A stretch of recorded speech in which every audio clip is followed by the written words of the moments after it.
Most people hear the word AI and suddenly imagine a robot sitting in a dark room, planning to steal their job, write their assignments, and maybe take over the world before dinner. But relax, AI is not some magical alien brain. At its core, AI is simply this: a machine trying to do tasks that normally require human intelligence, like understanding language, recognizing faces, recommending videos, detecting fraud, answering questions, or helping a car understand the road. But here's the real question. If a machine can answer, predict, recognize, and decide, does that mean it is actually intelligent? Now think about your own daily life. When you look at the sky and say it might rain today, you are not doing magic. You are noticing patterns: dark clouds, cold air, wind, maybe past experience. That is close to how AI works. AI looks at data, finds patterns, and makes predictions. The difference is you learn from life. AI learns from data. You see 10 cloudy days and learn something. AI may need millions of examples before it becomes useful. So when Netflix recommends a movie, YouTube suggests a video, Google Maps predicts traffic, or your phone unlocks with your face, that is AI working quietly in the background. It is not thinking like a human. It is comparing patterns and making a smart guess. And sometimes that guess is brilliant.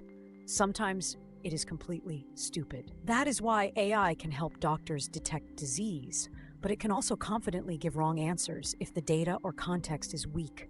A simple example. Imagine you show a child 100 pictures of cats. Slowly, the child understands what a cat looks like: ears, eyes, whiskers, tail, body shape. AI does something similar, but with data. If we train it on thousands or millions of cat images, it starts learning patterns. Then when it sees a new picture, it predicts, this is probably a cat.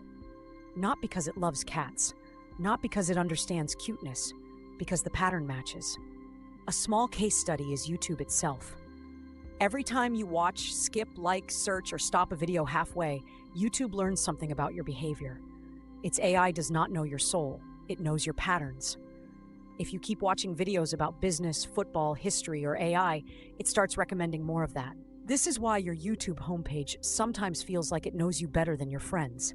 It doesn't. It just has more data than your friends. But AI did not start with ChatGPT. The idea is much older.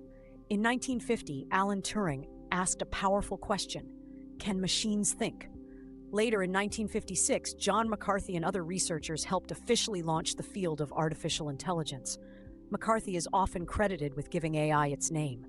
Since then, AI has gone through hype, failure, comeback, and now this explosive era where tools like ChatGPT, image generators, AI voice tools, and self-driving systems are becoming part of normal life. So what is AI in one simple line? AI is a system trained on data to recognize patterns, make predictions, and perform tasks that usually need human intelligence. It is not magic, it is not always right, and it is not truly human. But it is powerful because wherever there is data, patterns, and repeated decisions, AI can probably help. Welcome to the AI Studio, where we explain artificial intelligence in a simple, visual, and slightly less boring way. But before we go deeper, there is one confusion almost everyone has. If AI is the big idea, then what exactly are machine learning and deep learning? Are they the same thing, or are they completely different?